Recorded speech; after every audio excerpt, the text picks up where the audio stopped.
আসসালামু আলাইকুম, সবাই কেমন আছেন? আশা করি ভালো আছেন। তো আজকে ভিডিওটা হলো আমার হাজব্যান্ড আমার মেয়েদের জন্য কি কি জিনিস পাঠালো প্রবাস থেকে। তো আপনাদের সাথে আমি এগুলো শেয়ার করব। তো এতে দেখেন আমার একটা কাগজ ছিল। তো এটা এই যে মেয়ের জন্য জুতা। তো এই জিনিসগুলো পাঠাইছে, অনেকে অনেক কিছু বলতে পারেন, তো আসলে আমার কিছু বলার নেই। আর আপনারা সবাই আমার ভিডিওটা শেয়ার করবেন এবং সাবস্ক্রাইব করে পাশে থাকবেন। তো ভিডিওটা হলো যে প্রবাসে যারা থাকে আসলে তারা হাড়ভাঙা কঠোর পরিশ্রম করে, মাথার ঘাম পায়ে ফেলে যে পরিশ্রমগুলো করে ৪৪-৪৫ ডিগ্রি সেলসিয়াস তাপমাত্রায়, আসলে আমরা এটা কেউ বুঝি না। আমরা শুধু চাহিদাই থাকে আমাদের। আসলে তারা যে প্রবাসে বউ বাচ্চা মা বাবা রেখে থাকে, আসলে তারা কিভাবে থাকে তারাই জানে।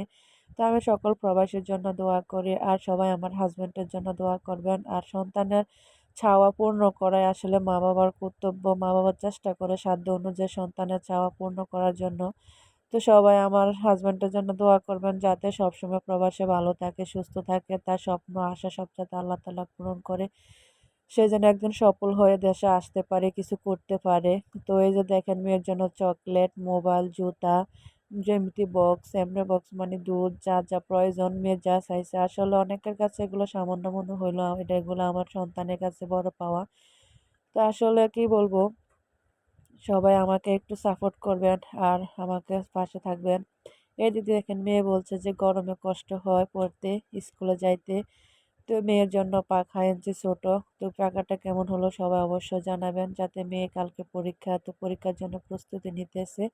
তো আমি পাখাটা নামাই সেট করে ওকে দিব আর কি। তো আমি ভাবলাম একটু দেখি কোয়ালিটি কিরকম। তো সবাই দেখি এগুলো ব্যবহার করে, তো আমিও একটা নিয়ে নিলাম মেয়ের জন্য, যাতে মেয়ের বাবা বলছে।